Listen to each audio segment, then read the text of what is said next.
Hi everyone. நம்மளோட student ஒருத்தவங்க மனித உரிமைகளோட 5 வகைகள பத்தி கொஞ்சம் எனக்கு விளக்கி சொல்லுங்க சார்ன்னு சொல்லியிருந்தீங்க. நான் உங்களுக்கு சொல்றேன். ஃபர்ஸ்ட் வந்து பார்த்தீங்க அப்டின்னா, வாழ்வியல் உரிமை. வாழ்வியல் உரிமைனா சிவில் உரிமைகள் அப்டின்னு சொல்லுவாங்க. ஒரு நாடு இருக்கு. இப்ப இந்தியால இருக்கோம்.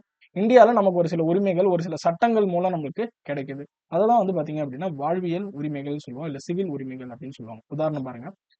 சுதந்திரம், அடிமை தலையிலிருந்து விடுபடுதல், நியாயமற்ற முறையில் கைது செய்யாமை. அப்ப நம்மளுக்கு அபாலிஷன் ஆஃப் அன்டச்சபிலிட்டி ஆக்ட்ன்னு ஒரு ஆக்ட் இருக்கு. அதன் மூலம் நம்ம என்ன பண்ணிருக்கோம்னா, நம்ம வந்து தீண்டாமையை ஒழிச்சிருக்கும். சரிங்களா? இது வாழ்வியல் உரிமை. அத ஒழிப்பதன் மூலம் நம்மளோட உரிமையை எடுத்துக்கணும். அடுத்து பார்த்தீங்க அப்படின்னா, அரசியல் உரிமை. அரசியல் உரிமைலாம் ஒண்ணும் கிடையாது.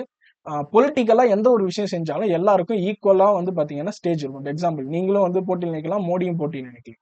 இந்த மாரி வந்து நீங்களும் வந்து அரசியல் கட்சி தொடங்கலாம். இது எல்லாமே அரசியல் உரிமை. அரசியல் சார்ந்தது. அது மாரி எல்லாருக்குமே சமமான ஒரு ஏஜ் அட்டெண்ட் பண்ணிட்டா வாக்குரிமை. இதெல்லாம் வந்து பார்த்தீங்க அப்படின்னா, அரசியல் உரிமைகள் வந்து வருது. சமூக உரிமை. சமூக உரிமை அப்படின்னா, ஒரு தனிநபர் வந்து அவரோட சமுதாயத்துல வந்து அவருக்கு தேவையான விஷயங்கள், அடிப்படை தேவைகள் எல்லாத்தையும் அவர் பெற்றுக்கலாம். அவர வந்து எந்த விதமான பாகுபாடும் காட்டாம இருக்கக்கூடிய ஒரு தன்மை தான் சமூக உரிமைன்னு சொல்றது. உதாரணம் பாருங்க, அவங்களுக்கு தேவையான கல்வி, சுகாதாரம், உணவு, உடை இது எல்லாமே வந்து சமூக பாதுகாப்பு. இது எல்லாமே இந்த உரிமையில அடக்கம். அப்ப ஒருத்தவனுக்கு வந்து கல்வி கிடைக்கக்கூடாதுன்னு நீங்க சொல்றது வந்து பார்த்தீங்கன்னா, சமுதாய வழியில அவன பாதிக்குது அப்படின்னு அர்த்தம். அப்ப இதெல்லாம் நம்ம பெறக்கூடியது சமூக உரிமை.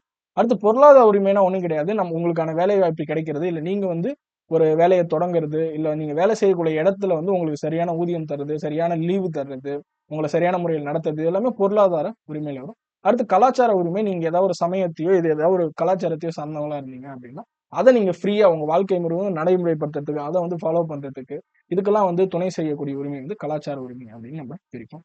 அப்ப இது 2 பாகுபாடு சொல்றாங்க சிம்பிளா. மனித உரிமைகளுக்கும், வாழ்வியல் உரிமைக்கும் என்ன சார் சம்பந்தம் அப்படின்னா, பாருங்க, மனித உரிமைன்றது ஒரு அடிப்படையானது. மனுஷனா பொறந்த எல்லாருக்குமே உண்டு. சிவில் உரிமைன்றது ஒரு குறிப்பிட்ட நாட்டுல மட்டும் தான், இல்ல ஒரு குறிப்பிட்ட மாநிலத்துல மட்டும் தான் இருக்கும். இப்போ உதாரணம், ஆம், நம்ம நாட்டுல வந்து இந்தியாவுல இருக்கக்கூடிய சட்டங்கள் மூலம் நமக்கு கிடைக்கக்கூடிய உரிமை தான் இந்த வாழ்வியல் உரிமை அப்படின்னு சொல்றது. அப்ப நம்ம நாட்டுல கிடைக்கக்கூடிய அதே உரிமை வேற ஒரு நாட்டுல இருக்கிறவங்களுக்கு கிடைக்காது. நம்ம நாட்டுக்குள்ள நம்ம குடிமகனா இருந்தா மட்டும் தான் கிடைக்கும். அதுதான் மனித உரிமைகளுக்கும் வாழ்வியல் உரிமைகளுக்கும் உள்ள முக்கியமான எடுத்துக்காட்டு. இந்த மனித உரிமைகள் என்பது ஒரு இயல்பான உரிமை.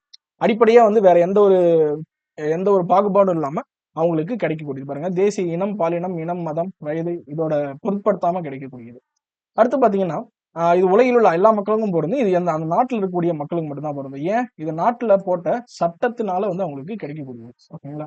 இது வந்து இந்த உரிமையை யாராலயும் பறிக்க முடியாது. ஆனா அந்தந்த நாட்டே வந்து பார்த்தீங்கன்னா, இந்த சிவில் உரிமைகளோட சுதந்திரத்த வழங்கலாம், பறிக்கலாம். இப்போ உதாரணம், நீங்க வந்து ஒரு பொருள பயன்படுத்தணும்னு நெனைக்கிறீங்க. நீங்க வந்து கேம்பிளிங் விளையாடணும்னு நெனைக்கிறீங்க. ஆனா வந்து நம்ம தமிழ்நாட்டுல அதுக்கு தடை இருக்கு.